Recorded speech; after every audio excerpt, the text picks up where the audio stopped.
गेल्या 26 जानेवारी अनेकांनी मेसेज पाठवले प्रजासत्ताक दिनानिमित्त.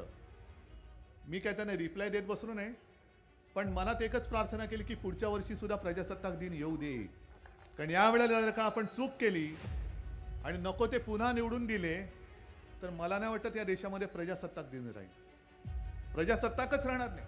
देश ज्या दिशेने चाललेला आहे आणि ज्या दिशेने देशालाही घेऊन जात आहेत, सर्व शासकीय यंत्रणा हे घरगड्यासारखे वापरतायत. मग माझा भरोसा हा तुमच्यावरती आणि दहावीर महाराज आणि आपली आई जगदंबा तिच्यावरतीच आहे. आणि मला खात्री आहे ज्या ज्या वेळेला धर्मावरती अधर्माचं आक्रमण होतं त्यावेळेला धर्म असा, मग तो कोणी असेल, तिकडे मी जातपात धर्म तसा नाही मानत. देशप्रेम हा एक माझा धर्म आहे. देशप्रेमी, देशभक्त, आम्ही भक्त आहोत, पण आम्ही कोणत्याही व्यक्तीचे अंधभक्त अजिबात नाही. आम्ही आमच्या देशाचे देशभक्त आहोत. होय, आम्ही देशाचे अंधभक्त आहोत.